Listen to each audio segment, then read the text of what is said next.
कही मृदु बचन विनीत तिन्हे बैठा रे नरे नार। उत्तम मध्यम नीच लघु निज निज मति अनुहार। उत्तम मध्यम नीच लघु जिस प्रकार के दो लोग थे उस प्रकार का आसन अपनी मति के अनुसार बनवाए हुए थे और लोग उस पर बैठते गए। भीड़ इकट्ठा होने लगी। अब तो आज धनुष यज्ञ होने जा रहा है। यज्ञ जो हवन वेदी है वह पूर्ण पात्र हो चुकी है।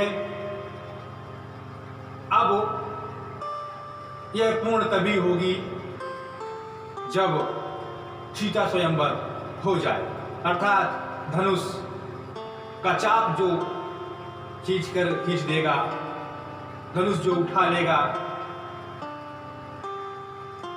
उसी के साथ पुत्री ब्याही जाएगी। जनक जी का यह प्रण था।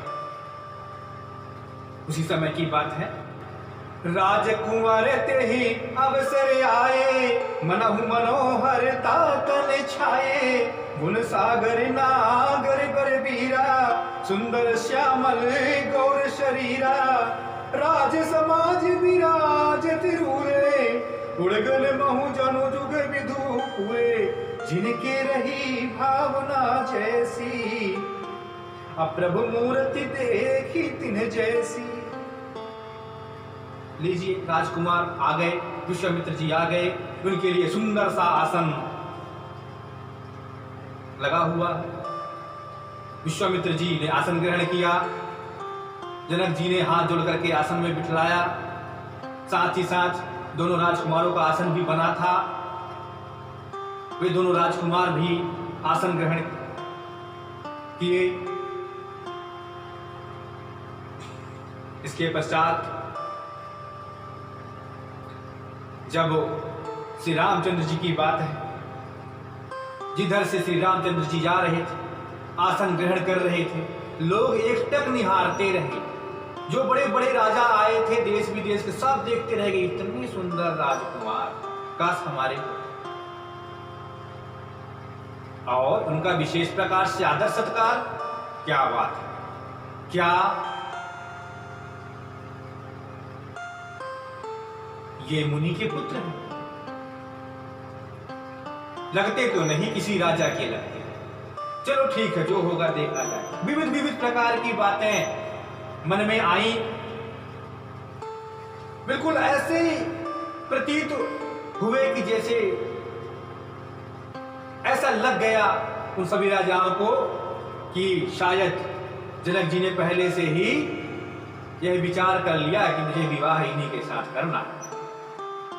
लेकिन चलिए, कोई बात नहीं, हम अभी बैठे हैं, देखते हैं धनुष वो कहां उठा सकते हैं। जो धनुष तोड़ेगा, जो धनुष उठाएगा, उसी के साथ विवाह होगा। प्रभु श्री रामचंद्र जी कमर में तरकस बांधे हैं, पीतांबर पहने हुए हैं, जनेऊ धारण किए हैं, बाएं हाथ में धनुष लिए हैं।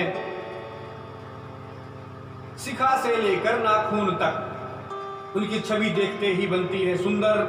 क्या सुंदरता है!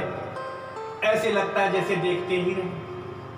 सभी की आंखें प्रभु श्री रामचंद्र जी की ओर की लगी रही।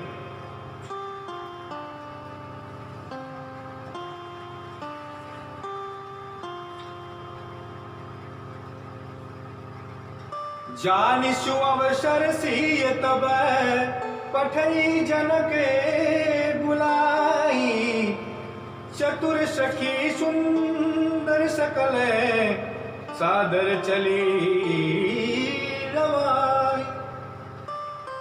जब से राजा जनक जी ने यह जाना कि सभी लोग आ चुके हैं, सुंदर अवसर जान करके जनक जी ने सीता जी को बुलवाया। तो एक सुंदर और जो चतुर और सुंदर सखी थी वे उनको साथ में लेकर के आए। चतुर का तात्पर्य सयानी, सयानी सखी, रूप वाली, गुण वाली, बुद्धि वाली, ऐसी सखी सीता जी को लेकर के आती है। और जैसे सीता जी उस रंग महल में पहुंचती हैं,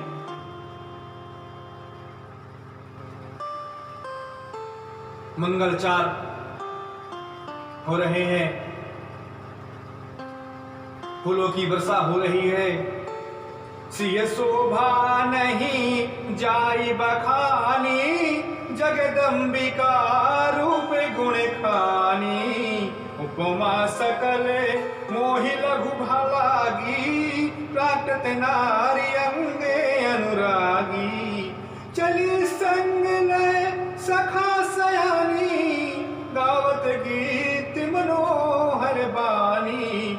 शोहि नवली ननु सुंदर सारी, जगत जननी अतुलित छवि भारी। चतुर सखियां सीता जी को साथ में लेकर मनोहर वाणी से सुंदर गीत गाते हुए, नई नई वस्त्र धारण किए हुए शोभायमान लग रही हैं। उनके बीच में जानकी जी अति सुंदर, अतुलनीय शोभा है उनकी, गहनों से जड़ी, अंगों में गहने सुशोभित है, जिनको सखियों ने बहुत ही सुंदरता से, बहुत ही कलाओं से उन्हें पहनाया है। ऐसा रूप देख करके कौन मोहित नहीं हो जाएगा।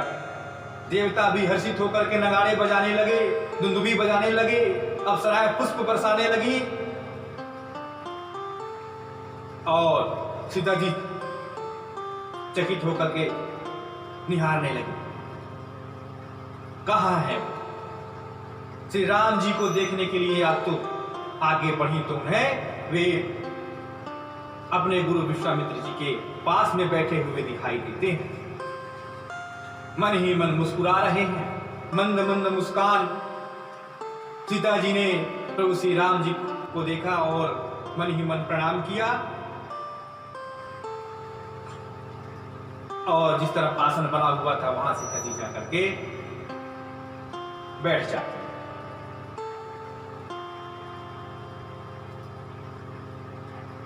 जनक जी के संकेतों के अनुसार वहां पर जो उनके भाट थे, बंदीगण भाट, भाट वो जो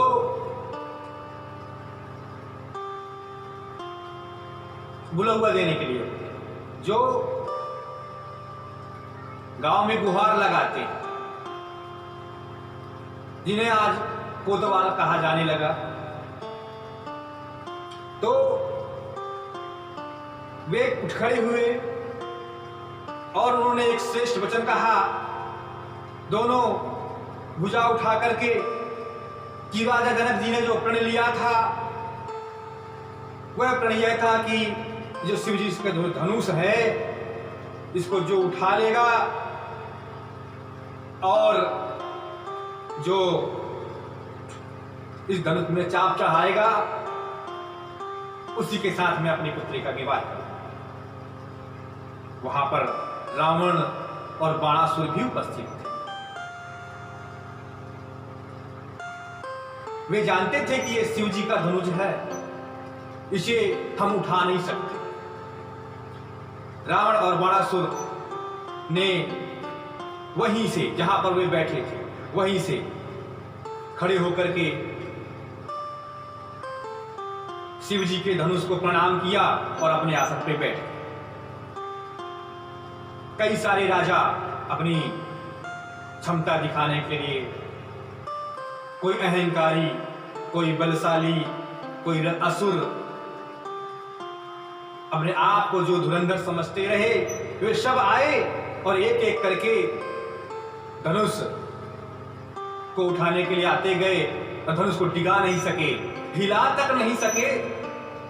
इतने कठोर धनुष को और अपने मन की मन हार करके और अपने स्थान पर बैठते गए, एक के बाद एक के बाद एक। जब सभी महाबलियों ने ऐसा कर लिया तो बड़ी चिंता होने लगी। जनक जी चिंतित हो गए, क्या बात है, क्या आज धनुष किसी से उठ नहीं पाएगा? तभी 10,000 राजा एक ही बार धनुष उठाने के लिए दौड़ पड़े। 10,000 राजा भूप सहस 10 एक ही बारा, लगे उठावने डरई नटारा। उठाने लगे, लेकिन वे 10,000 राजा भी उस धनुष को उठा नहीं पाए। उठाना तो दूर की बात, उसे डिगा तक नहीं पाए। तभी जनक जी खड़े हो गए। खड़े होकर के मन ही मन पछताने लगे और उन्होंने कहा, अब जनि को खैमा भट्टी मानी, वीर विहीन मही में जानी। तजहु आसे निजे निज ग्रह जाहूं, लिखाना विधि वैदेही विबाहु। जान गया मैं, अब किसी में हिम्मत नहीं है कि कोई धनुष को डिगा सकेगा, इसलिए मुझे माफ करो। और अब यह आसरा छोड़ करके सब कोई अपने अपने घर चले जाओ। अब मैं जान गया कि मेरी पुत्री का विवाह संभव नहीं है। मन मार करके रह गए राजा जनक, कुंठित हो गए, हृदय ग्लानि से भर गया, आंसू निकल आए और उन्होंने कहे, वचन निकले कि जो जन त्यों बिनु भट भुवि भाई, तो पनु करी हो त्यों न हसाई। जो मैं ये जानता कि कोई नहीं होगा धरती धनुष को डिगा देने वाला, तो मैं ऐसा प्रण ही नहीं लेता, मैं ऐसी हंसाई न कराता है अपनी। मैं बहुत शर्मिंदा। आप अपने अपने राज्य को लौट जाइए, मैं आपसे क्षमा याचना मांगता। लक्ष्मण जी को यह बात बहुत ही विचित्र लगी, उस तीर की तरह यह बात लगी। और लक्ष्मण जी खड़े होकर के बोले, क्या रघुवंशी ने महु जहे को होई, तेरी समाज असे कहे न कोई। कही जनक असे अनुचित बानी, विद्यमान रघुकुल मनि जानी। रघुवंशियों में जहां कोई भी होता है महाराज, वहां आप ऐसी बात कर कैसे सकते हैं? आपने बहुत ही अनुचित बात कही थी। यहां तो भी रघुकुल नायक श्री रामचंद्र जी मेरे बड़े भाई भी हैं, और जब वे हैं तो आपको ऐसा बोलना ही नहीं चाहिए। आपने अनुचित कह दिया। आप हमारे कुल को नहीं जानते। हमारे कुल की चर्चा तो भगवान भी करते हैं, देवता भी करते हैं। और ये जो पुराना धनुष पड़ा है ना, ऐसे धनुष तो हमने बचपन में कई तोड़े हैं। कमल की डंडी की तरह हम इनको तोड़ देंगे। उठाना तो क्या बात, आप आज्ञा तो दें। लक्ष्मण जी की इस क्रोधमय वाणी को सुनकर के सब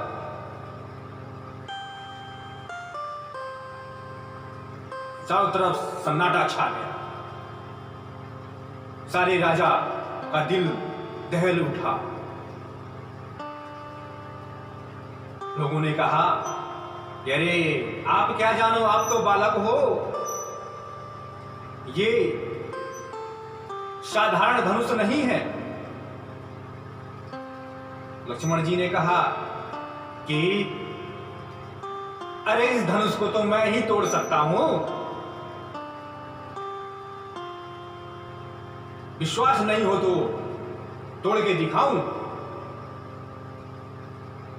बहुत ही संशय वाली बात हो गई। इतने बड़े बड़े राजा महाराजा और 10-10 हजार लोग इकट्ठा मिलकर के धनुष को हिला नहीं सके, डिगा नहीं सके, और ये अकेला बालक कैसे ऐसे कह सकता है। बहुत ही भय व्याप गया सीता जी को कि काश मेरे पिताजी यह कह दें कि मैं श्री रामचंद्र जी के साथ विवाह रच रहा हूं, यह धनुष यज्ञ को एक तरफ किया जाए। लेकिन नहीं,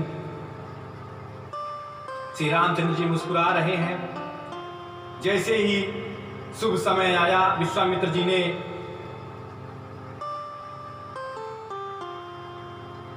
लक्ष्मण जी को शांत होने के लिए कहा। लक्ष्मण जी अपने आसन पर बैठे और नैनों से बात चल रही है। विश्वामित्र जी ने मन ही मन आज्ञा दिया और श्री रामचंद्र जी उठ खड़े हुए और विश्वामित्र जी कहते हैं, उठा हूं राम भंजा हूं भवे चापा, मेटा हूं ताति जनक परितापा। विश्वामित्र जी ने कहा कि हे राम, जाओ जनक जी के दुखों का निवारण करो। श्री रामचंद्र जी गुरु विश्वामित्र जी को प्रणाम करके आगे बढ़ते हैं। जब वे बढ़ते हैं तो धरती डोल उठती है और लक्ष्मण जी ने उन सभी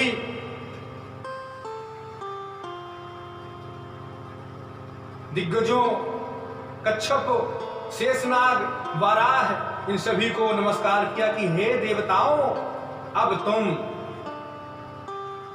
पृथ्वी को अच्छे से पकड़ के रखो, धारण करके रखो। कहीं ऐसा ना हो जाए कि मेरे प्रभु धनुष को उठाएं तो सारी धरती ना डोल जाए। इसलिए अब मेरे प्रभु धनुष को तोड़ना चाहते हैं, उठाना नहीं चाहते, तोड़ना चाहते। इसलिए उसके टूटने से कुछ भी हो सकता है, इसलिए सब सतर्क हो जाओ और धरती को संभालो, पृथ्वी को संभालो। राम बिलो के लोग सबे चित्र लिखे से देख, चितैषी कृपा यतने जानी विकल विषय। रामचंद्र जी धनुष के पास पहुंच जाते हैं। सारी सभा श्री रामचंद्र जी की ओर ताकने लगकर देखने लगी, देखती ही रह गई और देख रहे कि श्री रामचंद्र जी मुस्कुरा करके खड़े हैं। उनकी शोभा का बखान मैं क्या कर सकता हूं। तुलसीदास जी ने ऐसी बात लिखी।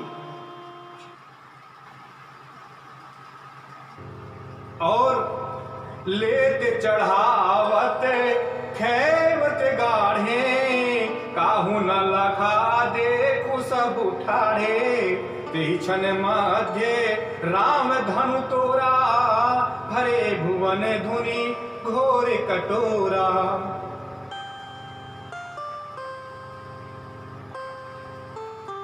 धनुष को श्री रामचंद्र जी ने देखा, नमस्कार किया मन ही मन शिव जी को,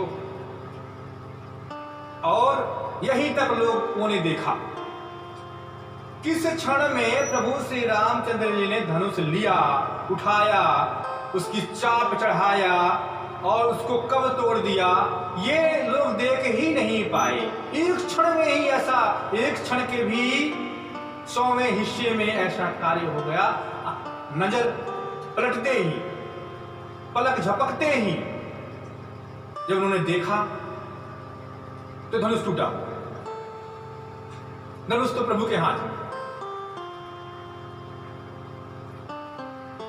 ऐसे तत्परता के साथ, शक्ति के साथ धनुष उठाया और धनुष को तोड़ दिया। धनुष टूटते ही हाहाकार मच गया, जयकार मच गई। श्री रामचंद्र जी की जय, श्री रामचंद्र जी की जय। जयकारों से पूरी सभा गुंजायमान हो गई। सब उठ खड़े हुए, राजा महाराजा जितने भी वहां उपस्थित थे, और जनक जी के उस दुख का समापन हुआ।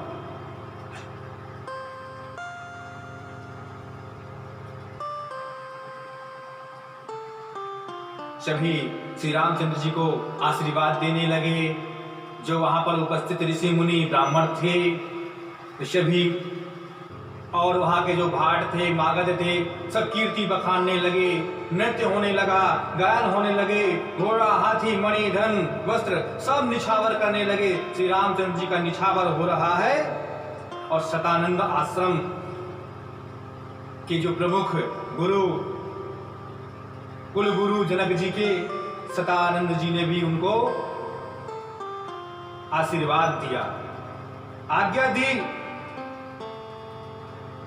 जानकी जी को कि जाओ और श्री रामचंद्र जी का वर्णन कर लो। रघुवर उर जयमाल, देख देव बर सही सुमन, सकुचे सकल भुवन, जनु बिलो की रवि कुमुद गण। माता सीता जी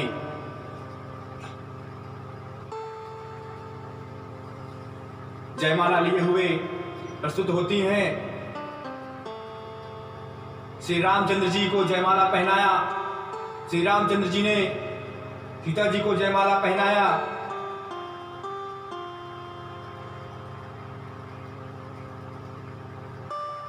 सीता स्वयंवर हो गया। जयकार होने लगी, सिया रामचंद्र की जय, सिया रामचंद्र की जय। नाम जुड़ गया। अब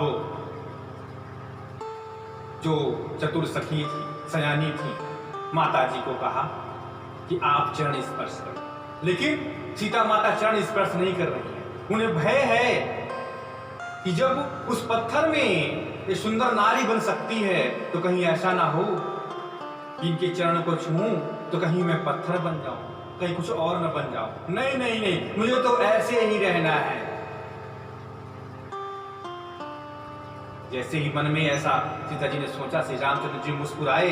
इस अनोखी प्रीति को जानकर की श्री रामचंद्र जी मुस्कुराए। देखहु राम ही नयन भरी, तजी रिखा मधु को, लखन रोसु पावुक प्रबल, जान सलभ जनी हूँ।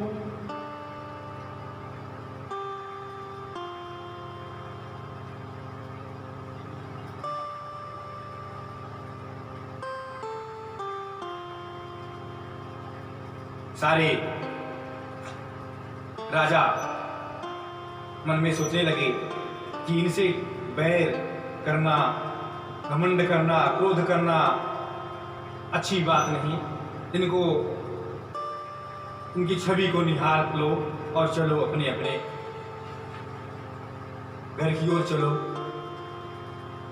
व्यर्थ में बहस नहीं करना चाहिए, क्योंकि लक्ष्मण जी के क्रोध को तो आप जानते ही।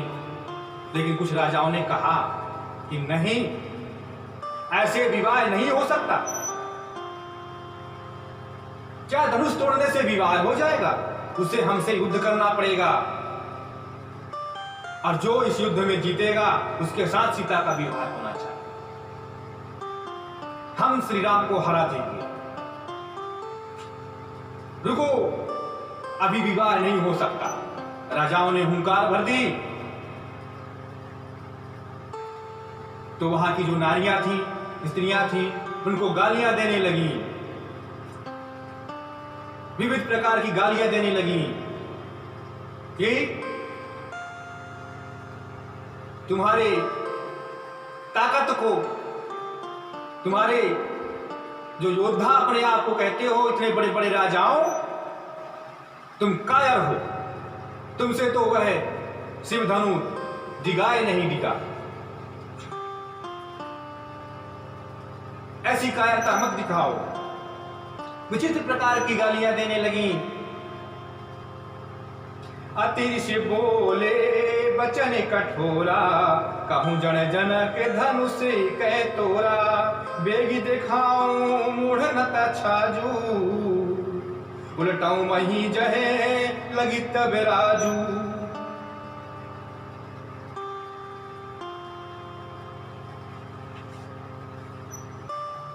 अब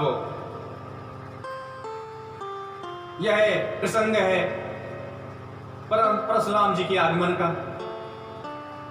यह बात चल ही रही थी कि तभी परशुराम जी आए। जैसे ही परशुराम जी आए, सबके सब शांत हो गए, राजा भी शांत हो गए। अरे बहुत सन्नाटा छा गया। रानियां भी, स्त्रियां भी अपने मुंह पे लगाम लगा के बैठ गई। परशुराम जी का बदन कांतिमय, बहुत ही सौम्य है, साधारण सा जटा है, यज्ञोपवीत धारण किए हुए हैं, हाथ में फरसा है, पीतांबर पहने हुए हैं और माला धारण किए हुए, धनुष भी धारण किए हुए, कमान भी है। एक अटपटा सा रूप है पर सौम्य है। आगे बढ़े, उन्होंने चारों तरफ देखा।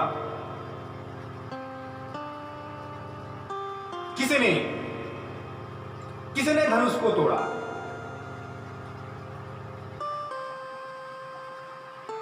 जिसने भी धनुष को तोड़ा है, जहां तक उसका राज्य है वहां तक की पृथ्वी को मैं उलट पुलट कर दूंगा। बताओ जनक, बताओ किसने धनुष को तोड़ा?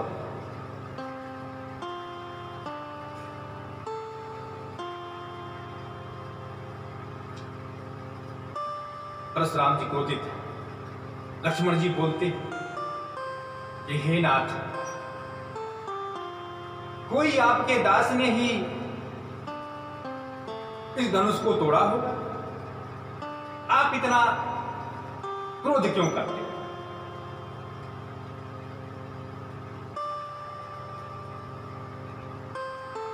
क्रोध मत करें।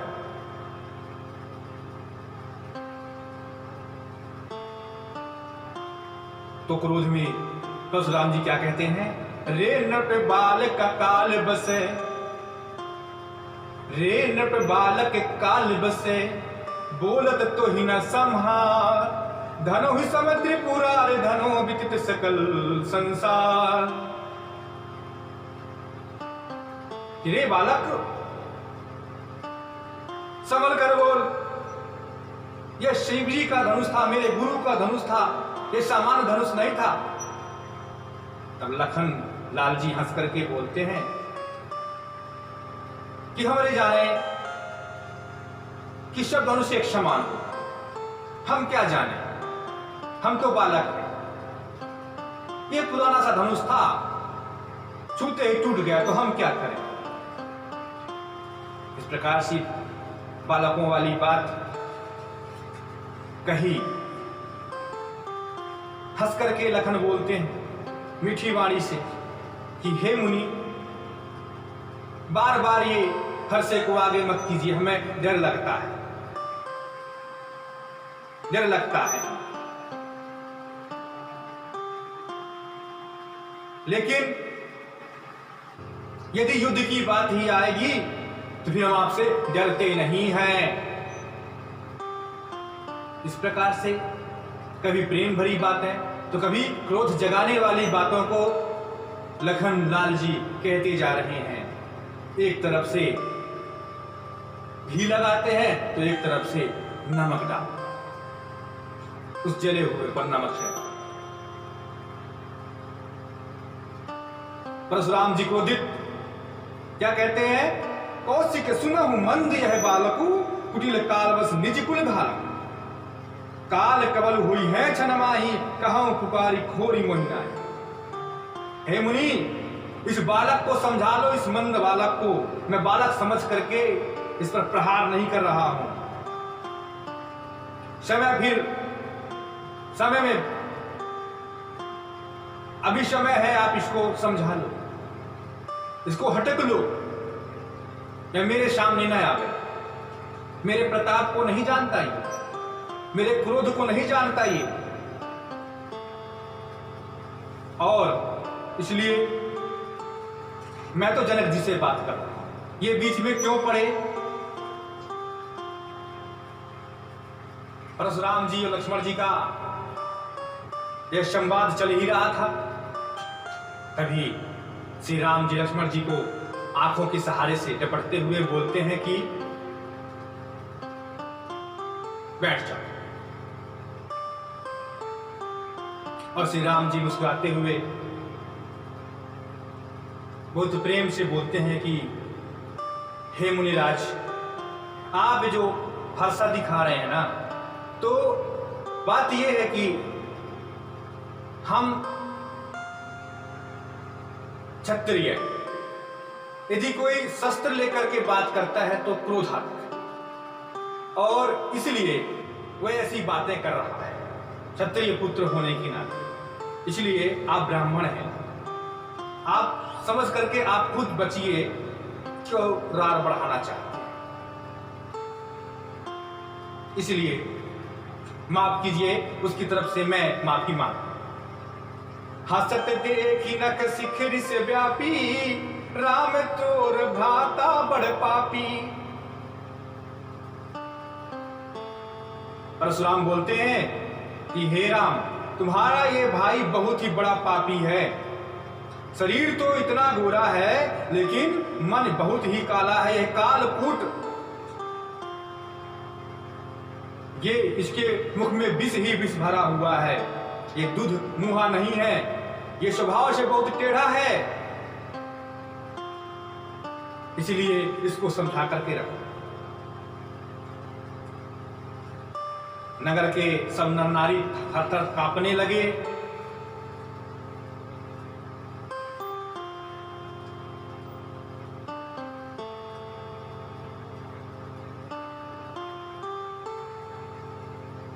तो श्री रामचंद्र जी ने एक बात कही कि बर्रे बालक एक सुभाऊ, इन्हीं न संत विदु सही काऊ। अरे बालक का बरना, बड़ों को चिढ़ाना, ये बातें तो स्वभाववत होती हैं। बालकों से चिढ़ना, उन पर क्रोध दिखाना, ये सज्जन लोगों के लिए नहीं होता, बड़ों के लिए नहीं होता। इसलिए आप नाराज मत होइए।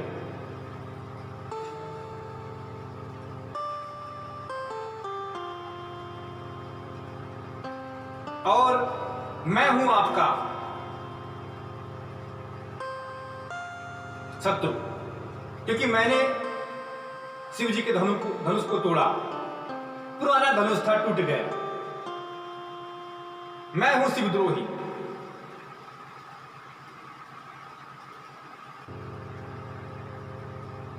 मैं आपके चरणों में शीश झुकाता हूं। चाहे आप मुझे माफ कर दें, चाहे मुझे आप सजा दें, यह आपके ऊपर है। इसलिए उस पर आप क्रोध ना करें तो ज्यादा अच्छा हो।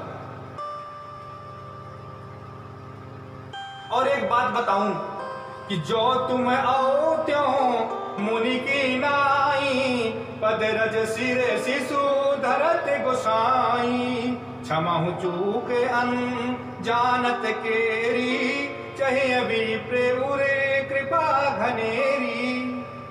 यदि आप मुनि की तरह आते तो अवश्य ही ऐसा और ऐसी बातें सामने नहीं होती। अब आप खुद हाथ परसा लिए हैं, धनुष बाण लिए हुए हैं, इसलिए उससे गलती हो गई, क्षमा करें। अनजान में ऐसी बात हो गई।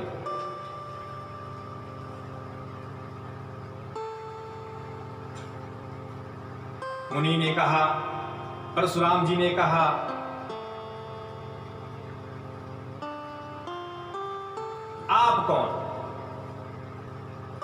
आपको किसी ने कहा धनुष को तोड़ना है?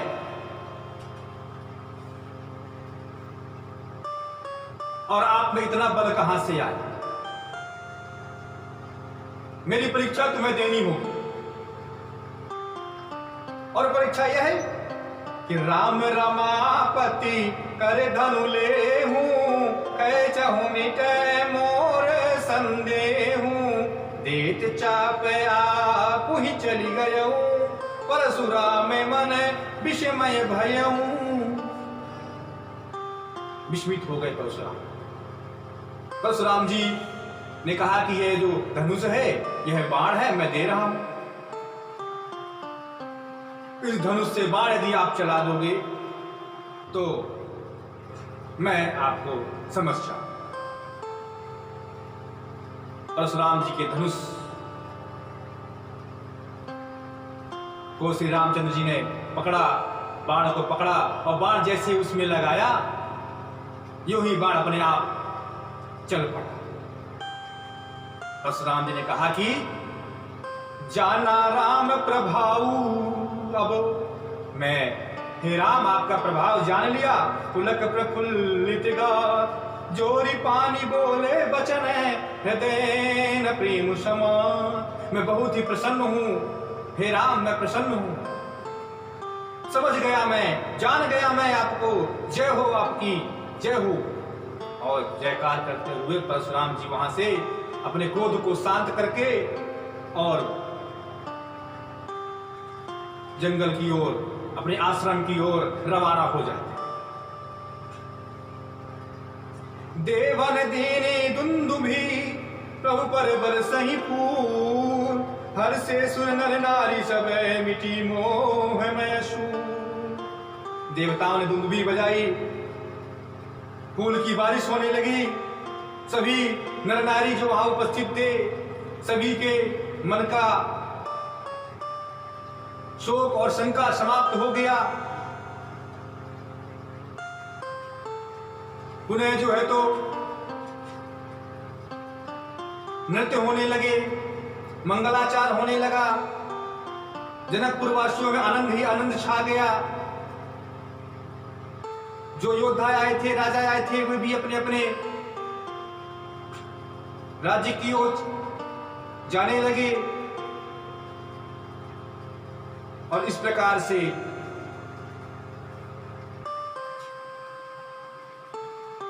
खुशियां ही खुशियां छा गई।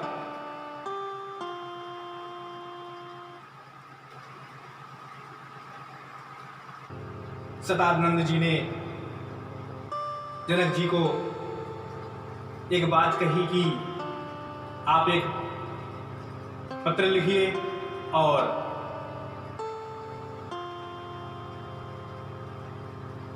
दशरथ जी को बुलवा लीजिए। श्री राम सिया का विवाह संपन्न करना। जनक जी ने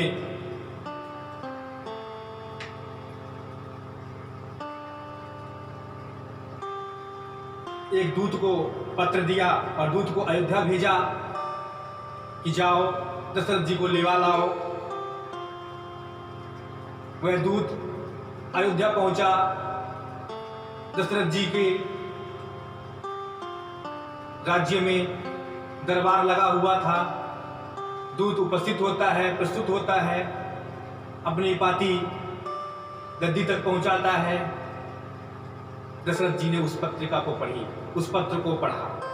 पत्र पढ़ते ही चेहरे में मुस्कान, आनंद छा गया। तभी बाहर भरत और शत्रुघ्न खेल रहे थे। उन्होंने देखा कि कोई दूत आया है। वे भी पीछे पीछे दौड़े चले आए। और देखा कि पिताजी तो मंद मंद मुस्कान भर रहे हैं। क्या लिखा है पिताजी? इसमें लिखा क्या है आखिर बताओ तो।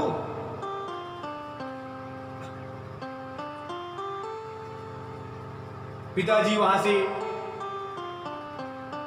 उठ खड़े हुए, अपनी रानियों के पास आए। एक सुंदर बात बताई कि श्री रामचंद्र जी ने राजा जनक जी के यहां धनुष यज्ञ में पहुंचकर धनुष को तोड़ा है। परशुराम जी ने भी आशीर्वाद दिया है और सीता जी को ब्याहने जाना है। खुशी की लहर दौड़ गई। भरत जी ने भी सुना, शत्रुघ्न जी ने भी सुना और सारे राज दरबार में यह बात फैल सी गई। अपने सभी मित्रों, स्वजनों, राजाओं, रिश्तेदारों सभी को आमंत्रित कराया। रथ सजे, घोड़े सजे, सुंदर वेशभूषा के साथ सुंदर घोड़ों में भरत और शत्रुघ्न भी सवार हुए। उनके चचेरे भाई, फुफेरे भाई, मौसेरे भाई सभी को एक समान, एक जैसे कपड़े राजा दशरथ जी ने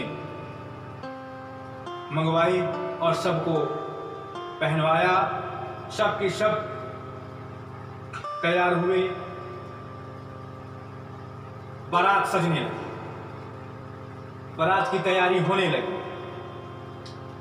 पूरे नगर में कोलाहल छा गया। करोड़ों कांवड़ तैयार हुए। अनेक वस्तुएं धन धान्य के साथ बारात निकल पड़ी।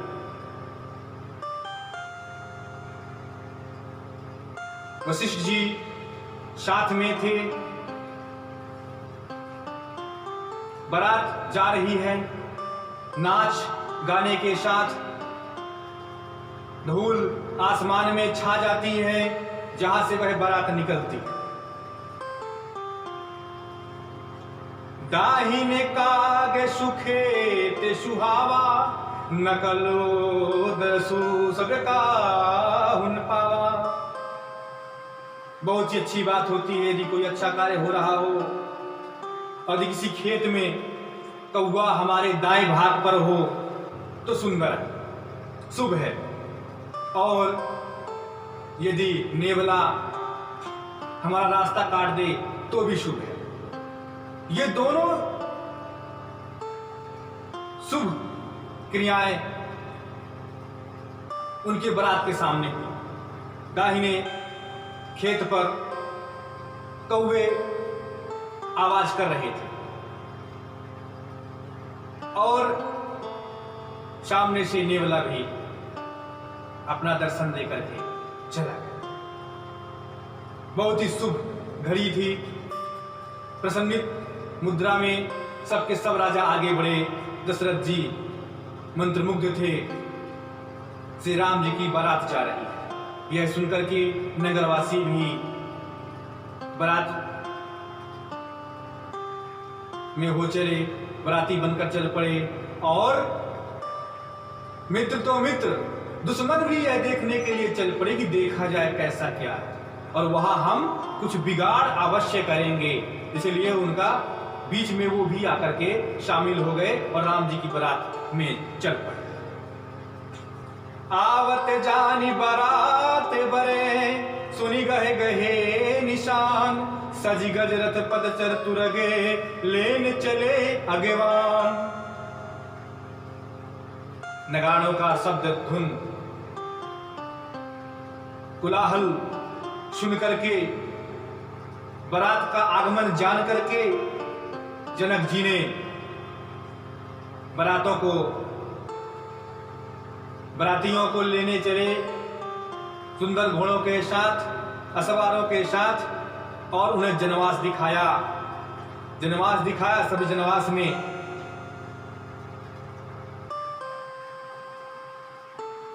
बिठाया गया। दधी चिवरा उपहार अपारा, भरी भरी कांवरी चले कहारा। दधी और चिवड़ा नाश्ते में सभी बरातियों को खिलाया गया।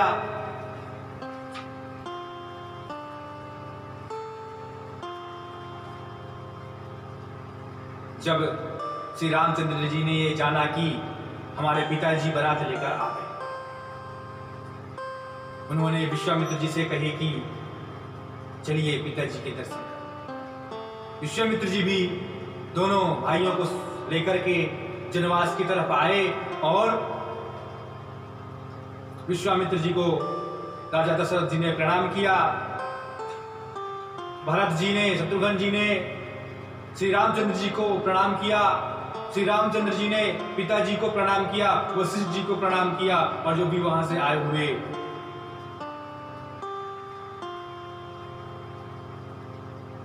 ऋषि मुनि थे उन सभी को प्रणाम किया। इस प्रकार से यह कथा अति सुंदर है। श्री राम कथा को एक बार जीवन में अवश्य सुनना ही चाहिए। अनेक दिनों तक जनवास में बरात रही, नित्य भोजन प्राप्त हो रहा है, आनंद ही आनंद है, खुशी ही खुशी है। मंगल मोल लगन दिन आवा, ही मृत्यु अगेहनो मास सुहावा, ग्रह तिथि जगनु। देखिए, जब अच्छा दिन आया, लगन के दिन आए, कुछ दिनों तक ऐसे ही चलता रहा, और जब हेमंत ऋतु लग गई, अगहन मास लग गया, तब सुंदर लगन ब्रह्मा जी ने बनाकर के नारद जी के हाथों भेजा। ग्रह, तिथि, लगन, योग सब कुछ देख करके, विचार करके विवाह की तारीख पठे दीन ही नारद सन सोई। और नारद जी वह लगन पत्रिका लेकर के पहुंचते हैं जनक जी के पास। जनक जी ने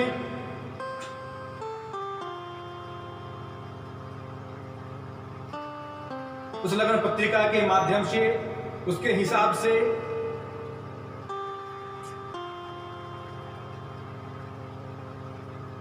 विवाह की तैयारी करने,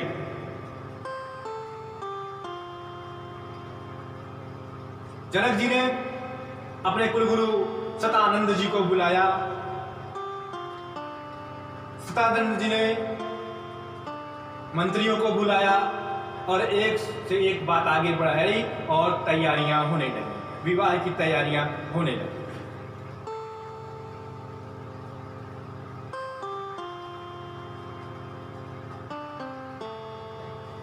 जानकारी आगे बढ़ी।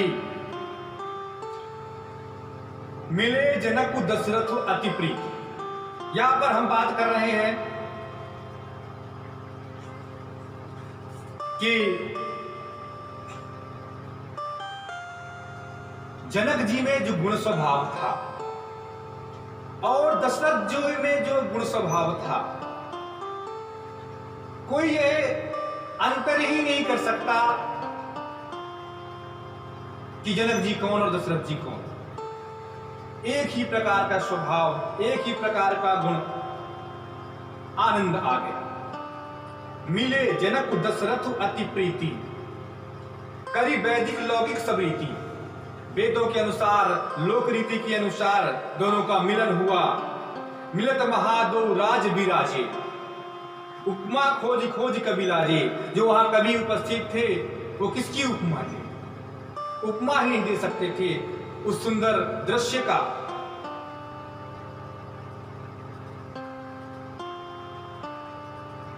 किसी ने तो कहा कि ब्रह्मा जी ने तो इसके लिए एक अलग से युग बनाया होगा।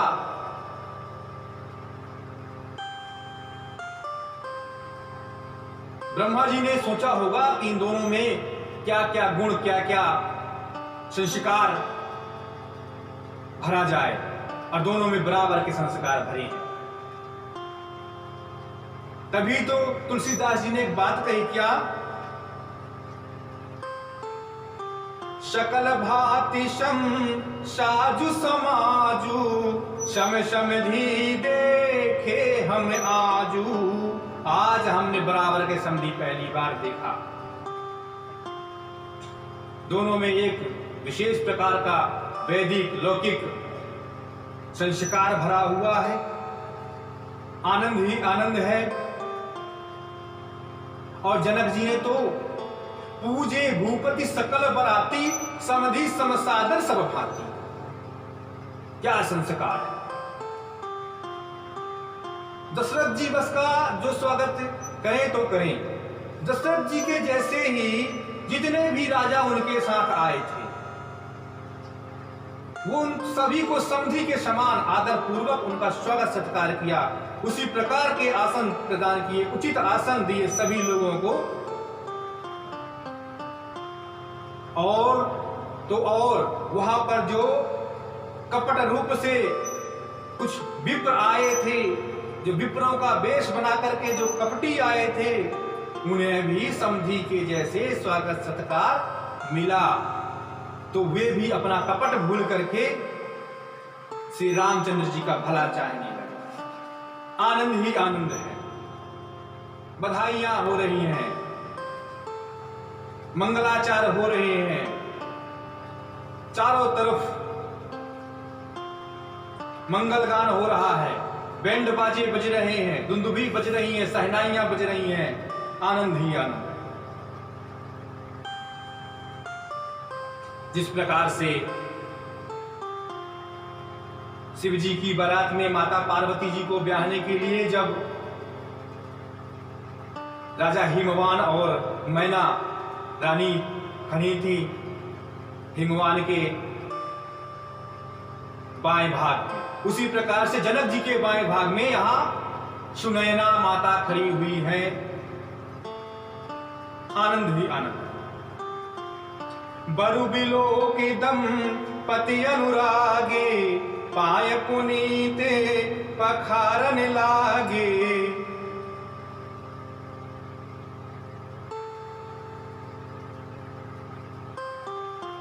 अब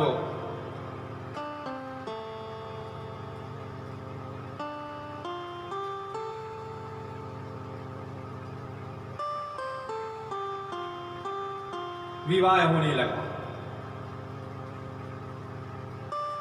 विवाह होने लगा। जयमाला तो पहले हो चुका था। श्री रामचंद्र जी को मणि कर बुलाया गया, सभी लोग बैठे हैं। जनक जी माता सुनैना जी के साथ श्री रामचंद्र जी माता जानकी जी का पांव पखारने लगे। एक ही आसन पर उनको बिठाया, पांव पखरी चालू हुई। पांव पखारने के बाद कन्यादान हुआ। कन्यादान के बाद हवन हुआ। हवन होने के बाद गांठ जोड़ी गए, गठजोड़ी हुई। उसके बाद भावर होने लगे। कुंवर कुंवरी कल भावर देही, नयन लाभु सब सादर लेही। जाई न बरनी मनोहर जोड़ी, जो उपमा कछु कहो सो थोड़ी। भावर पड़ने लगी। आनंद ही आनंद है।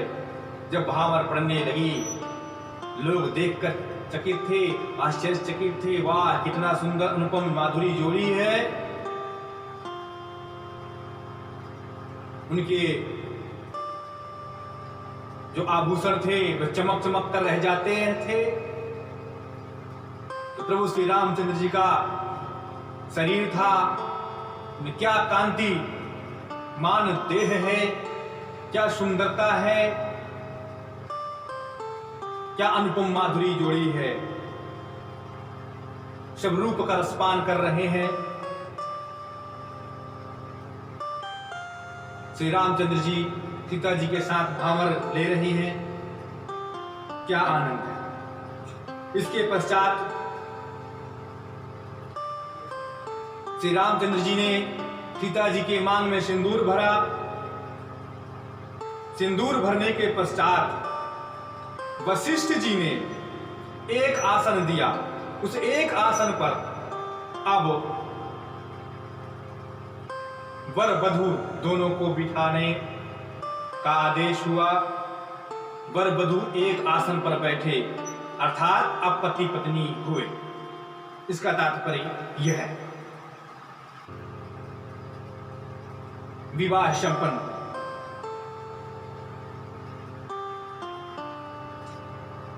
सबके मन में आनंद ही आनंद है।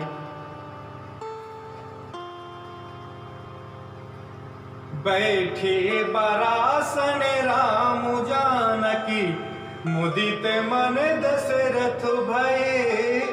तनु पुलकी पुनि पुनि देखी अपने, सुकृत सुर तरु फल नये। भरी भुवन रहाउ छाहु, राम विबाहु बा सब ही कहा। के ही भांति बरि निशिराति रसना, एक तहु मंगल महा। कब जनक पाई वशिष्ठ आदशु, ब्याह साज सवारी के। मांडवी श्रुति कीरति उर्मिला, कुंवरी लई हकारी के। देखिए, आनंद छाया हुआ है। जनक जी के मन में बहुत ही आनंद है। जनक जी के मन में विचार आया, क्यों ना मैं अपनी उन दोनों पुत्रियों का भी विवाह इनके पुत्रों के साथ कर दूं। लक्ष्मण जी हैं, भरत जी हैं, शत्रुघ्न, ये तो 4 भाई हैं। सीता जी का तो विवाह हो ही रहा है। इसी पर्व पर मैं अपनी दोनों पुत्रियों का और अपने अनुज कुशध्वज की बड़ी पुत्री का विवाह कर दो। बहुत ही अच्छे बालक जान पड़ते हैं। हाथ जोड़ करके वशिष्ठ जी से, जनकपुर में राजा जनक जी ने हाथ जोड़ा। दशरथ जी से, वशिष्ठ जी से एक बात कही कि मैं चाहता हूं कि मैं अपनी दोनों पुत्रियों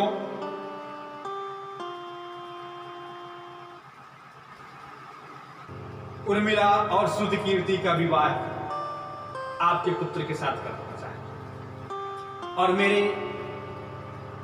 जो भाई हैं कुशध्वज, उनकी बड़ी पुत्री मांडवी का विवाह भरत के साथ करना चाहता। यदि आपकी आज्ञा हो तो उनकी भी तैयारी हो जाए। दशरथ जी और भी मुदित, जैसे कि आज ईश्वर ने वह सारा सुख, सारा आनंद देने के लिए तैयार बैठा है। क्या आनंद है! ऐसा आनंद जीवन में कभी नहीं मिलेगा। अवश्य अवश्य जनक जी तैयार कराइए। वहीं पर जल्दबाजी में सब कुछ यह हुआ और राम के विवाह के पश्चात उसी प्रकार से उन्हीं क्रियाओं के साथ एक ही मंडप में कुशध्वज की प्रथम पुत्री मांडवी का विवाह भरत के साथ, सीता की बहन उर्मिला का विवाह लक्ष्मण जी के साथ और श्रुतकीर्ति का विवाह शत्रुघ्न के साथ कर दिया है। विवाह संपन्न होने के पश्चात जनक जी ने सभी से क्षमा मांगी। मुझसे जो भी गलतियां हो आप माफ कीजिएगा। जाने अनजाने जो भी भूल हुई हो माफ कीजिएगा। इसके पश्चात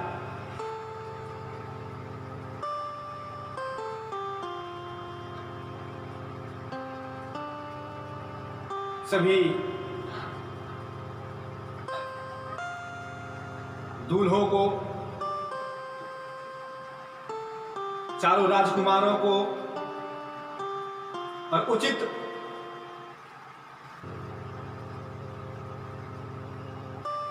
साथियों को लहकौर खिलाया गया। यहां पर लहकौरी गौरी सिखाव राम, लहकौर खाने का जो शिक्षा है या लहकौर स्वयं माता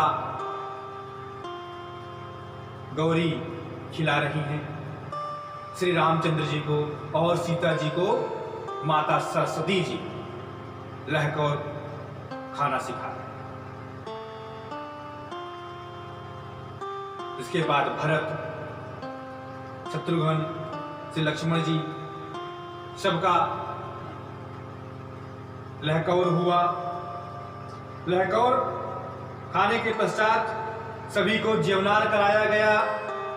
ज्यवनार गाली सुंदर स्त्रियों ने गायन किया, मंगल गान किया।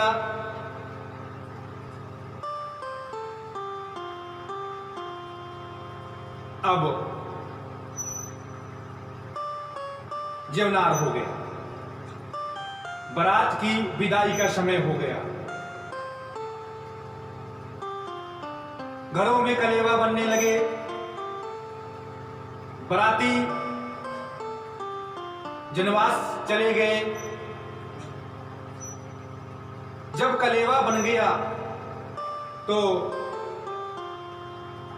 राजा जनक जी ने अपने पुत्र लक्ष्मी निधि को बुलाया कि जाओ ये कलेवा पहुंचाया। कलेवा लेकर के लक्ष्मी निधि अपनी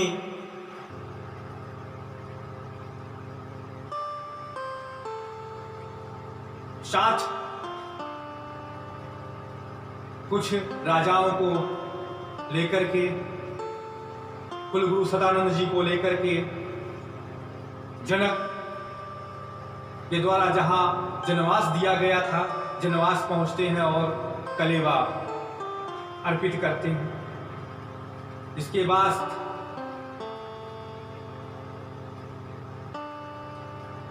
दशरथ जी ने विदा कराने के लिए अपने पुत्रों को भेजा।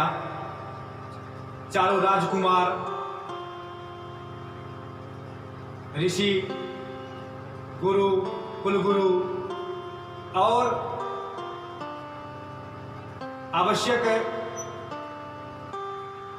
साथी सब जाकर के विदा कराने के लिए चल पड़े।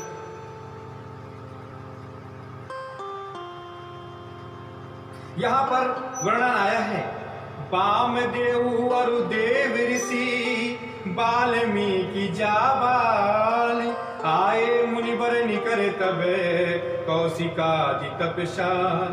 वामदेव, नारद मुनि, वाल्मीकि जी, जाबाली जी और तपस्वी विश्वामित्र जी के साथ चारों राजकुमार विदा कराने आते हैं। विदा होता है बारात की विदा के लिए। जब विदा होने लगा, माताओं ने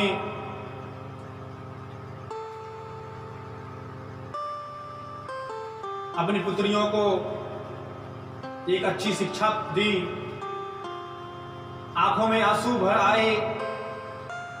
विदाई होने लगी। हृदय भर आया गदगद कंठ से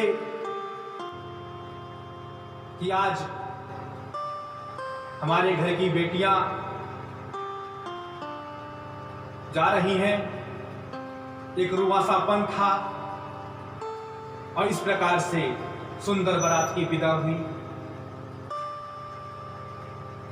हृदय लगाई कुंवरी शबलीनी पति ने सौंपी विनीति यति की। और इसके पहले सुनत बचन बिलेख्यों रनिवासु बोली न सकहीं प्रेम बस सासू। पूरा रनिवास बिलख पड़ा।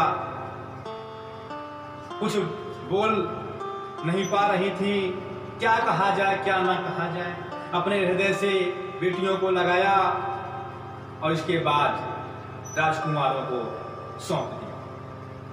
हाथ जोड़ करके प्रार्थना करती हैं, करी विनय सिय राम ही समर्पी जोरी कर पुनि पुनि कहें बलि जाऊं तात सुजान तुम्हें कहूं विदित गति सबकी अहे परिवार पुरजन मोहि राजई प्राण प्रिय से जानिवी तुलसी सलील स्नेहु लखि निज किंकरी करी मानिबी तुम परिपूर्ण का जान शिरोमणि भाव प्रिय अजन गुण गाहक राम दोष दलन दलन करुणा यतना।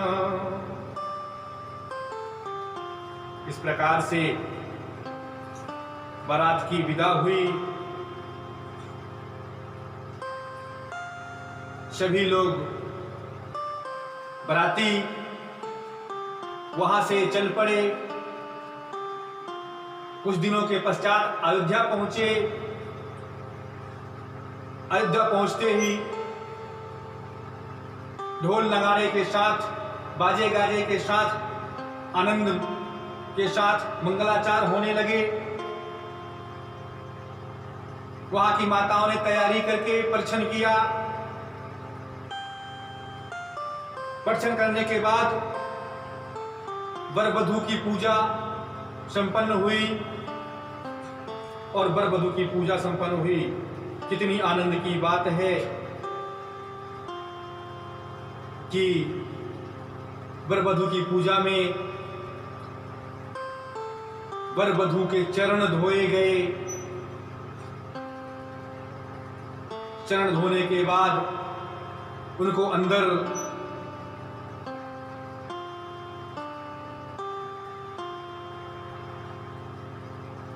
राजमहल में प्रवेश दिया गया।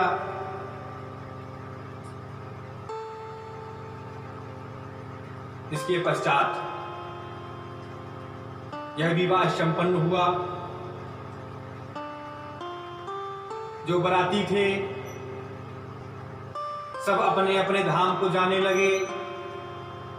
राजाओं का भी जाना हुआ और जो ऋषि मुनि आए थे उनका भी सत्कार के साथ सभी को विविध विविध प्रकार से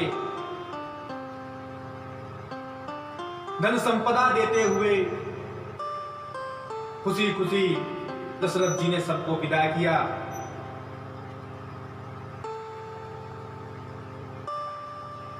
पूर्ण आनंद के साथ आज पुरुषोत्तम लीला श्री राम विवाह उत्सव गुरु ज्ञान धारण का यह भाग संपन्न होता है। अगले भाग में पुरुषोत्तम लीला और अरण्य भ्रमण के साथ मिलते हैं। तब तक के लिए आप सभी को जय श्री राम।